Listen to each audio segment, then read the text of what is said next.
The worst after Russia, which has a lot of sanctions against it. It's began to firm up. It has begun to firm up, and we're seeing the CD systematically appreciating against the dollar. People still can't employ. I was just reading today. People in the hospitality industry that you're pushing so hard. Having to lay their staff off. We've got taxi driver unions threatening strikes because of spiraling fuel costs. I mean, it doesn't look like a place that I want to go and put my money. Where will you put your money in the world today? Where will you put your money? In Britain,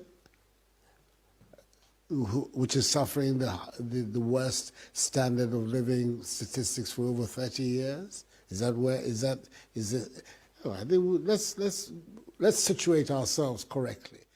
The world is going through very difficult times. Ghana is no exception. Nigeria is no exception. There's no country in the world that is escaping the ravages of both COVID-19 and also the impact of the Ukraine. But what you need to look at are where are the elements being put on the ground that look beyond the COVID and beyond the Russian-Ukraine war. And I think you'll find that in Ghana, the recovery program that we have is one that is considered very credible, and it is what is going to give us the opportunity to come out of this period a stronger economy. And it is that future that we're looking at when we're attracting people. Let's talk about one of the structures that you say you've put in place. The e-levy, a lot of people are calling it a stealth tax on people who already are impoverished. It's a 1.5% tax on people who do business on their mobile phones. So they use their mobile phones to send money or to... The digital economy, the mobile economy. Yes, but you're taxing people on money that has already been taxed. Is the biggest economy is emerging as the biggest economy in the country, and for a long period has not had any taxation at all. So it is important now that they also come into the net. Our country has one of the lowest tax to GDP ratios of any country in West Africa and of an equivalent economy. The ECOWAS area, the general average today, tax to GDP average is about 18%. Ghana, we're at 13%. So it's as if you're talking about a country which is already overtaxed, if anything at all, is undertaxed. Okay, let me take you up on that point. On your low tax ratio to GDP. I'm just going to read this quote to you. It's from John Kwache, who I'm sure you might know is the director of research at the Accra-based Institute for Economic Affairs. He says there are several loopholes in our tax system that, if they are plugged, will be able to raise our tax to GDP ratio to something like 20% from the 12% that you're talking about. Are you speaking to experts like him? First of all, there's a recognition that he says that there's no need for the e-levy. Well, that's his point of view. He's an expert. But he's an expert. There are experts in government as well, and we think it's necessary, and that's the reason why we... You think it's necessary to tax people who are already impoverished? They're not already impoverished. We're talking about people. We're talking about taxing an industry and transactions where a lot of value is being created, and we want to also bring that value into government coffers. I think that is something that is there's nothing so, and the e-levy is not Ghana, it's the only country that has something like a mobile, a digital tax. Many countries, they will not like it. Because they're already taxing people who do business online, and then you are taxing as well. People never like taxes. I don't know any group of people, especially businesses, when taxes are brought to them that like it. When you hear all these stories, Mr. President, I mean, Ghana was one of the rising stars of, the economic recovery of Africa, so to speak. But when you hear about all these issues with the economy now, what exactly went wrong? Nothing has gone wrong. We're part of those who have been very badly affected by what has gone on in the last 2 years. Until 2020, Since I came into office, 2017, 2018, 2019, the beginning of 2020, we were growing our economy at about 7%, the GDP growth rate. One of the fastest growing economies in the world was the Ghanaian economy. Even in the crunch year of 2020, when the economies of the world dived, Ghana, we still managed a positive rate of growth because the fundamentals of our economy are strong. But it has been a difficult task for all the economies of the world. I think it is important that when you're making the kind of provocative statements that you're making, that you situate yourself. You speak as if you're living in the same time as you and I, where the world economy as a whole has gone through very difficult times. And there are several things that we're doing, which is in the line of being able to pick up our economy again. I have no doubt that next year, if you were to come and speak to me like you're doing today, we will have a different set of facts for us to look at. So that's a little bit of the BBC interview that the president granted yesterday. Let's talk a bit about it. Dr. Kobi Mensah is a senior lecturer and political marketing expert at the University of Ghana Business School. Dr. Mensah, it's good to have you. Good morning. Good morning, and thanks for having me. How are you doing? Not bad at all. So let's get to it. I mean, what are your thoughts on the president's interview? Okay, first of all, I think I actually positioned the president's interview with the one that he conducted before the 2016 election, and that's the contest with which I actually analyzed. I felt that the president was less buoyant this time. I felt he was less coherent. I felt he was also less fluent. But of course, you can understand, this is almost 6 years down the line, and of course, the president is no longer as he used to be in terms of being a very active young man. And years have caught on, and therefore you can actually understand why. But of course, he held his own. I think that at some point he took it to the interviewer, and he made his point clear. Although that I felt there were some specifics that he actually, evaded. For example, when the position was put to him about the difficulties of the hospitality industry, which I felt that was a comfort zone because that's a local issue. He could have actually pointed out on the government initiatives, for example, the Obatampa Economic Recovery Program, for example. He could actually have hinted on that. But of course, he went into generalities, and which I thought it wasn't good for him. Now, there are some who are questioning his response to questions like why tax, mobile money transactions when it is money that has already been taxed. To respond to that, he simply said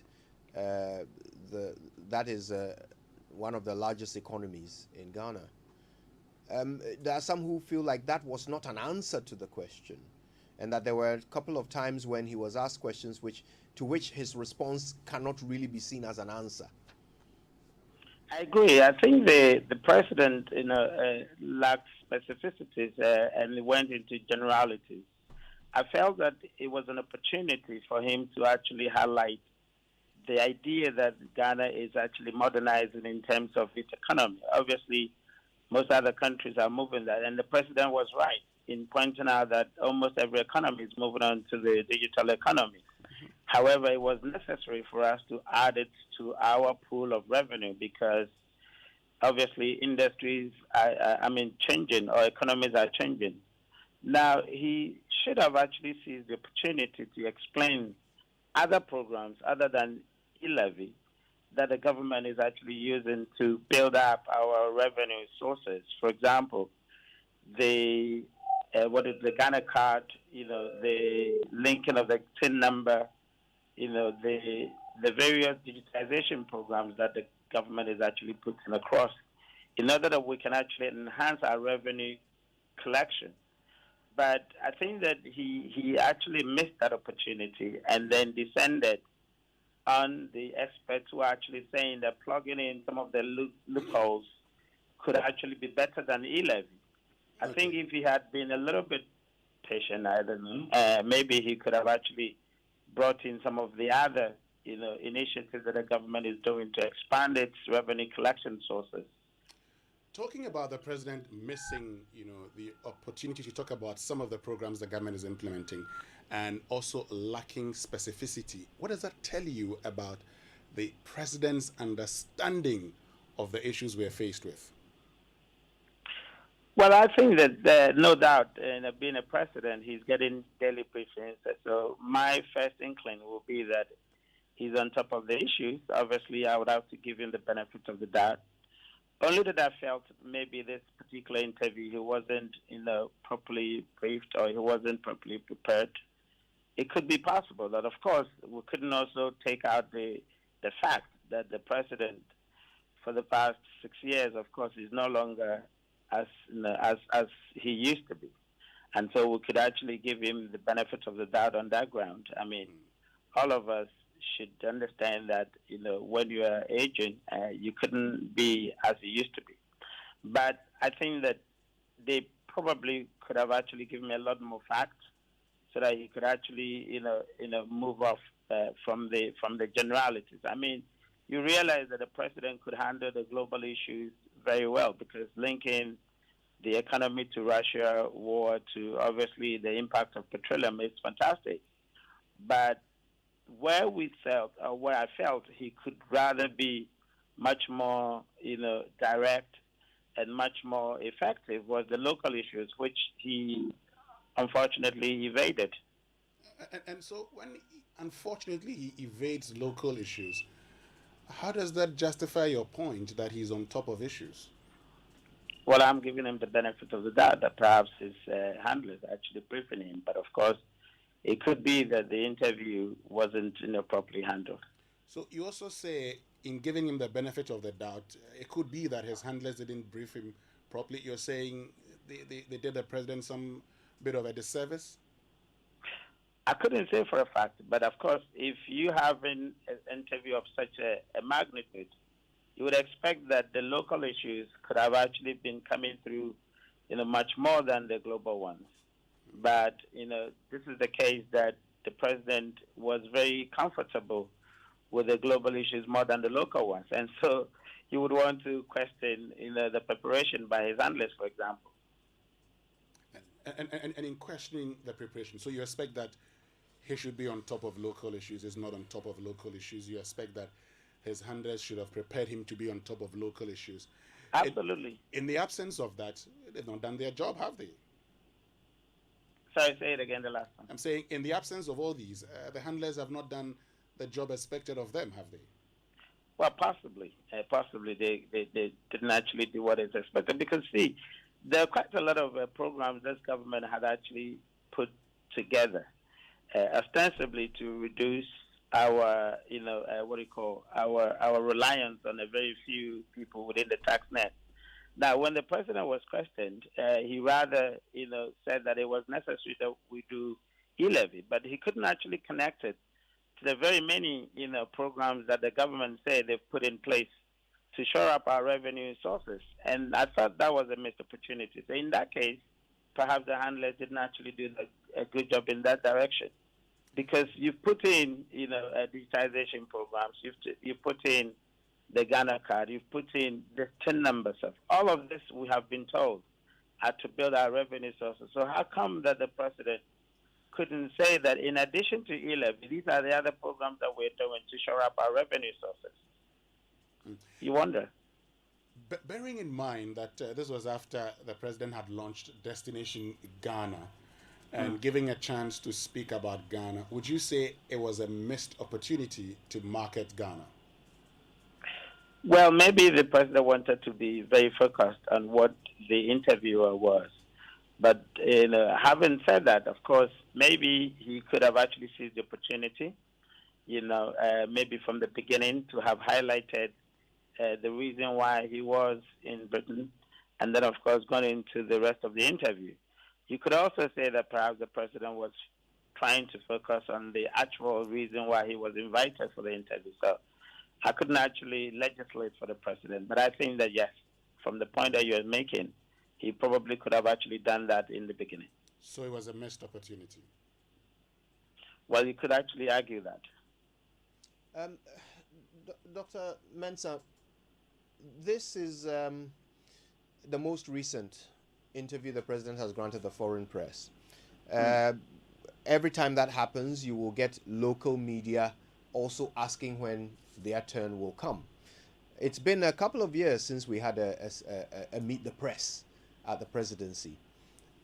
How do you assess generally the president's handling of media?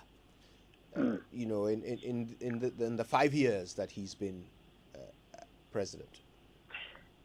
I think the president, in honesty, had been overly protective of the president and the programs happening in this country. I mean, we were here when we started experiencing opening government, i.e., various administration opening themselves up for questioning and giving us daily briefings. If not daily, I mean, I'm using daily as a representation of occurrences.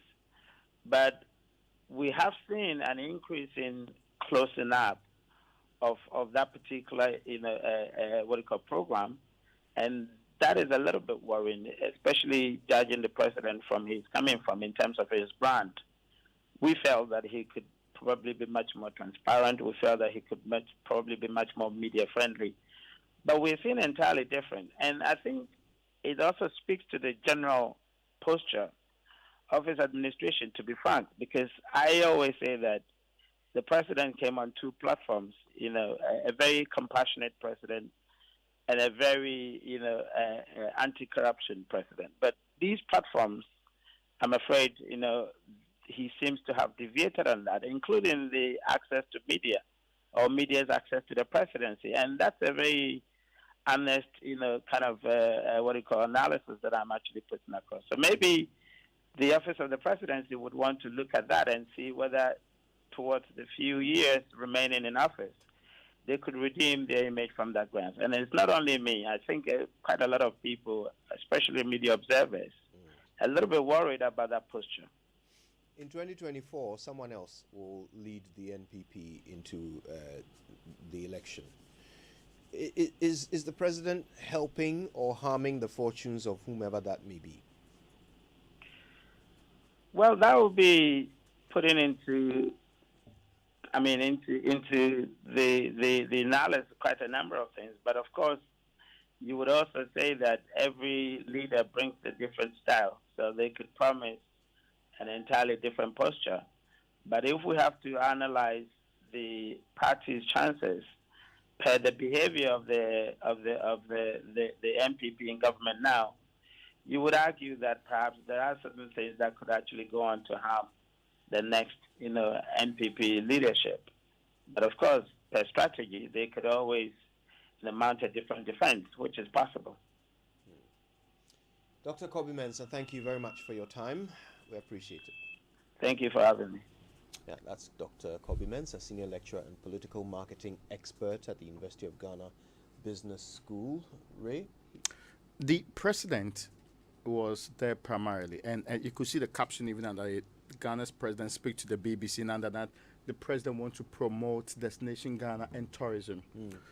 At the core of it, this is just days or a day after he had actually launched the Destination Ghana project. What is this Destination Ghana project? We're basically asking tourists from across the world to see Ghana as where to go to. Yeah. This is coming on the back of the success we had with the Year of Return. Year of Return. And we actually, after Year of Return, did another project that we said we're going to push so that tourism becomes the mainstay of. In fact, some economies across the world, like the UAE, have made tourism their major boost when they start having oil. They looked into the future and said, this is what we want to get to. And it was a very wonderful project that we're heading in that direction. First, if the president was not interested in these kind of questions, I am very convinced he could have chosen other alternatives, asking for an interview platform. The agenda was clear to push Ghanaian tourism. Today, 80% of the comments I've read, the people who are speaking about it, the short clips I see out there, They are not the ones that says that Ghana is the best place to come and enjoy yourself. That we have tourism sites all across the country, wonderful people, and we are so good at people that you love to stay in this country for a period of time and spend your money here. To the extent that that opportunity was not the biggest talking point after this interview, I am disappointed. Because let's not get it twisted. Let's look at it from the point of view of we are the ones who are planning the president's interview. Our complete agenda is that after the interview, people should see Ghana as where to go to for tourism. I agree with the president. There's no country in this world today that's not challenged. There's no country in the world today that has not had some beating different forms. We can disagree on the reason why we are where we are today. But I actually feel that was not the reason for the engagement. Merely because economy is challenging the state doesn't mean that investors should not, tourists should not come into the country. That's a different ball altogether. Merely because you might have difficulties with inflation and other things does not mean that you should not attract other people into your country. And I am so convinced if it was properly arranged and tutored. But if you open yourself up to questions, which is expected when you go into a banter like this, you should be fully prepared and fully engaged. I am not saying the president did a very shoddy job. I am saying the objective for going into the interview did not really get the point across. To that extent, it is problematic. Yeah. Because why? If let's just put off journalist hat and put on the PR hats now. It's a PR nightmare when everybody is talking about how you perform or did not perform in this interview, and not the destination Ghana concept that you sort of push out there. Yeah. That is, to me, the biggest problem from all of this. We can debate the economics and the things he said, which we have done here. I mean, in fact, I'm seeing claims from what he has said, and I was even telling my team that, well, we have fact-checked these things before, so it's not something I'm going to waste my time on. But the crux of the matter is that did the president get the world to believe that we have to go to Ghana to go and enjoy the scenery, the places, and the wonderful things, the things that Kojo Yasin goes around the country and tells us that this is here, this is that, and all of that. Did the president really get across?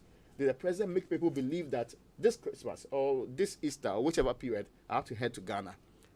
I have difficulties with how that did not become the most important topic. Well, Raymond, and in having that difficulty, we must ask ourselves also some few questions. Now, in procuring this interview, and I use the word procuring, in procuring this interview, was it agreed? Based on was it agreed on what the president was going to be asked? Particularly, a day after launching Destination Ghana. But also to be very fair, if you say, come to Ghana, despite all the things, in coming in, I would want to find out, prices here and there. And so if you have inflationary problems, in my planning, and mind you, people would plan their holidays in advance. And I'll be planning looking at your prices and say, okay, so when I get into Ghana, this is what I'm likely to spend. I'm likely to spend. But if the prices may go up over the period, I would be worried. Okay, so it's also important, for instance, when you are asked these questions. So on that score, you'd say, look, and when the interviewer says, but you want people to come to Ghana, as Kobi Mensah said, Dr. Kobi Mensah has made the point. At that point, the president was presented with the opportunity to reshape the direction of the interview. Because now you're told, or you're asked the question, but is this why you want people to come to Ghana? You take advantage of it and let people appreciate why they must come to Ghana as their destination. Destination Ghana. Some would also interpret it, that you're looking at tourism. Some would also interpret it and say, well, even there are various forms of tourism. People may want to come into your country to also develop infrastructure that could even boost tourism in a particular sector. So it's based on how the interview also sees the whole interview. But if you were procuring an interview to market Ghana, then I'd say whoever procured this interview also did the president a disservice.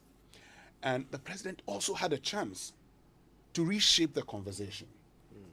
And that's where you would agree with Kobi Mensah, that look, and he stopped short from saying that the president, apart from understanding, giving the chance, he could have actually gotten into the specifics about Ghana.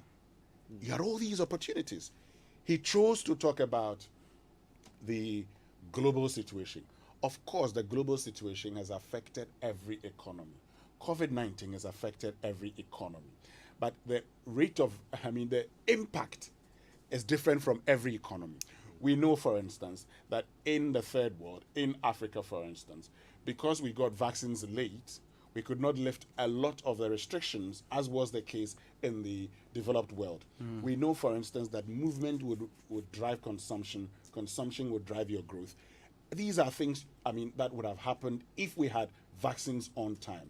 We did not get them on time. But what have we done? We've said we're doing, 100 billion coronavirus revitalization and enterprise support scheme. You had an opportunity to talk about all of these things. And so I think it was a missed opportunity, if you ask me. We're going to open the phone lines in just a minute. Just a quick point, though.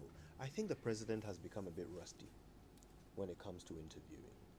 I think he's become a bit rusty because Kobi Mensah makes the point that this is not how he used to sound. This is not how he used to do interviews. And I must agree. I interviewed him just before the election. One of the most sparkling conversations I've ever had with a guest. And I remember how he was always on message. One of the things I do, I sometimes help people prepare for interviews. Okay, I train people on how to, speak to journalists. And the number one rule is you must know your audience. You're on the BBC. Who is your audience? It's the whole world, all the people you are trying to attract to come and spend money in Ghana. That's your audience. So every question that they ask you, you must answer like you are talking to that audience, not the interviewer across from you. You are never having a conversation with the interviewer. You are having a conversation with his listeners or his viewers. That's your audience, and you need to remember that. It seems the president may have missed that trick. Because if really it's about Destination Ghana, every question that was asked him can be related to Destination Ghana. And it's your job to keep linking it back to that, keep looping it back to that. Don't expect them to ask you a question with the words Destination Ghana in it before you push your agenda. The interviewer doesn't work for you. He's not going to do your job for you. You have to do it yourself.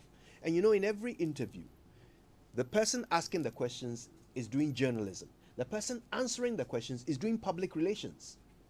In every interview, I didn't see the public relations in that conversation. What I saw was a lot of defense. A lot of defense. And look, one thing you must do, the last thing before we open the phone, in fact, let me open the phone lines. 0302 216 541 or 055 1111 997. I'd love to know what you think about the president's interview. I'm sure we've each interviewed Dr. Omane Boama before. There's something he does in every interview. He leaves a brain tick. So before he comes, he knows the one sound bite he wants you to remember. And he will try and fit that sound bite into every answer he gives to every question. So by the time the interview is over, if you don't remember anything, you will remember that one thing he wants you to remember, regardless of what questions you asked. Call us 0302 216 541 055 1111 997. We've got William in Kufuridia. Hi, William. Good morning. Hello, William. Yeah, please, I'm calling from Kufuridia. We know this, William. Good morning. Good morning. Okay, what's on your mind? Yeah, I listened to the interview, and I think the president messed up. The questions were not answered properly. When you say you are taxing an industry, mobile money is not an industry. If you are taxing people's money, you get it. So he missed that opportunity. If you say you are taxing industry, then it means you are taxing MTN, Airtel, Vodafone. But this mobile money, you are taxing people's money. It's not an industry. You get it. So that is, he messed up. I've listened to President Akufo-Addo's interview many times, and most of them, he missed it. I don't know whether is the media who, I feel the media has popped up Akufo-Addo. That is my view. Thank you, William. Thanks for sharing. I think it's probably worth mentioning that when the president talked about an industry, I think he was referring to the digital economy. So not just mobile money, digital economy. But yeah, there is a point there, though. He's not taxing the industrial players. He's taxing the individuals. Nana Kweku is in Tema. Hi, Nana Kweku. Good morning. Hello, Kweku. How are you, my brother? I'm very well, Nana Kweku. How are you? Well, I'm fine, except quite disappointed with the interview I had our president do. And I quite agree with the earlier gentleman. Is it Mr. Mensah? Yes, Dr. Mensah. Yes, and the question that was asked with regards to his engagement with the local media. I think if he had been doing a lot more of those engagements, he probably would have appeared a lot sharper because these issues would have been addressed somewhat locally. Because these are things that bedevil us and have a lot of interest on the local front. So I think probably it's a takeaway from this that he should engage a lot more with the local media that will tease out the issues that are pertinent to this country and will keep sharper on the issues. He at the point actually looked irritated with using words like provocative and all that kind of stuff. And for me, that was a huge letdown and quite unfortunate. Right. Thank you, Nana Kweku. Let's go to Afienya Mataeku, if I've said that right. Charles, good morning. Good morning, Kojo. It's good to hear. Please, how are you? I'm very well, thank you, Charles. Yes, yesterday I listened to the conversation of the president, and I think somehow we must give it to him. We're talking about a 78-year-old leader. Here we got the opportunity, and I believe it wasn't completely missed. Leadership, I believe, is all about influence. And influence, I believe, also goes with communication, verbal, non-verbal. The president, in communicating and then marketing Ghana, might have not gotten it all wrong, but let's give credit. One thing I should add is that when we elect our president, they should go through the needed protocol of communicating to the global world. You know, when they have the opportunity to locally address the media here in Ghana, in fact, they do it anyhow. And I believe that's why when we get the opportunity, because we lack the experience, we don't utilize it positively. It is said that charity begins at home. So we hope that whatever that happens at the BBC platform, it will extend to be a blessing to Ghana. Thank you. Thank you, Charles. Thanks for calling. Let's go to Dan Suman. Hello, John. Good morning. Hello, good morning, Kojo. Thanks for calling. How are you? I'm very well, thanks, John. Thanks for the opportunity. I think I associate myself with what Dr. Kobe Mensah touched on in terms of the president, how a lot eloquent and sharper he was. One of the things perhaps he touched on was just getting the best out of him. That's my observation as well. Perhaps we give people opportunity to get into political power a bit too old. It's something we need to look at. Quite apart from that, I think one aspect has not been discussed, and it's the bigger picture. And that's our economy and us as a people. It's a competitive world. And on every stage, on every interview, you've got to make a case for yourself as an economy to get the biggest and the pie you deserve. You will be dipped in, like was done to him. After everything, we've got to mop up as a people to look at, even apart from this interview and the responses coming, how do we still position ourselves as a people, irrespective of if it's John Mahama or it's President Akufo-Addo, because the impact is on us as a people. So perhaps one of the things we could also look at is the bigger aspect of the program and how the media and all of us can feed in to build an economy for ourselves. Wow, well said. Thank you, John. Thanks for sharing. Kwesi is in East Legon. Kwesi, how are you? I'm doing well. How are you doing? Not bad at all. What are your thoughts on the president's interview?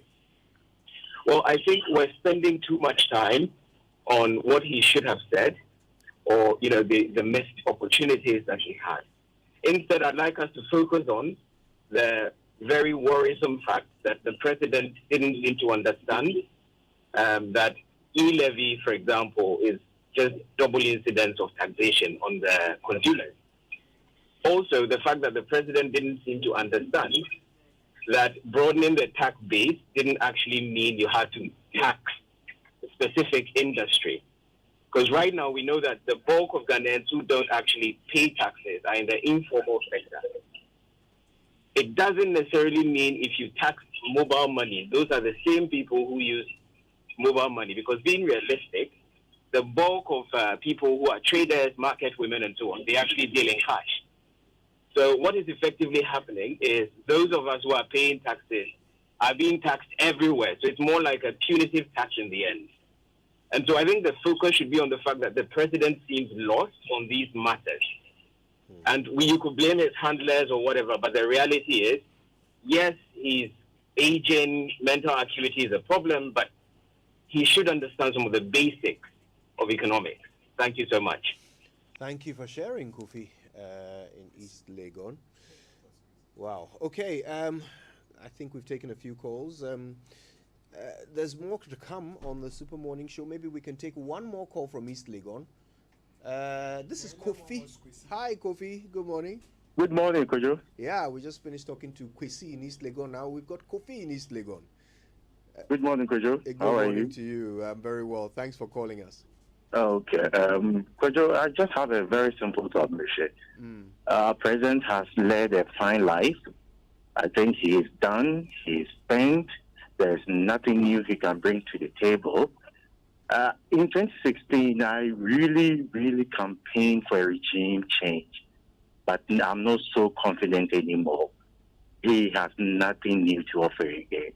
Thank you very much. Thank you for calling us, Kofi. One more call. Pope is in Kumasi. Pope, good morning. Yeah, good morning, my brother. Yes. I hope you are doing well. I'm very well, thank you. I'm a bit envious of you in Kumasi. Surrounded by you are always welcome, my brother. Thank you. Before I go on my contribution, may I ask, is it compulsory to have had that interview yesterday? Say that again. Hello? Yes, please say that again. Was it compulsory? Well, it was agreed. I'm asking this because... Hello, my brother. We can hear you. Go ahead. Yeah, I'm asking this because on several occasions that our president has more or less good in interviews, like yesterday, what happened. In fact, I think the president is not good at communication, I must say, and his handlers too are not helping him. And I don't know, something must be done about it. Whenever our president gets into an interview, he kind of fumbles, does things that are not in direction or connection to the interview. And it's worrying. Okay, Pope. Thanks for sharing your perspective there. Thanks to all of you who called us this morning. We appreciate your thoughts indeed. But the conversations are not over. We still have this to deal with. I've been up and down the country, here and there, running around holding meetings. And I'm reminded, it's good. There's no doubt in being investigative. But when we were able to bring down Kwesi Nyantakyi, we also brought down Ghana football. That was one of the brightest spots at FIFA, which the French call FIFA. And when I met the executives of FIFA and said I was the Speaker of the Parliament of Ghana, I said, what happened? Why did you people do that? Super Morning Show. So, has number 3 just spoken in support of corruption or not? When we return.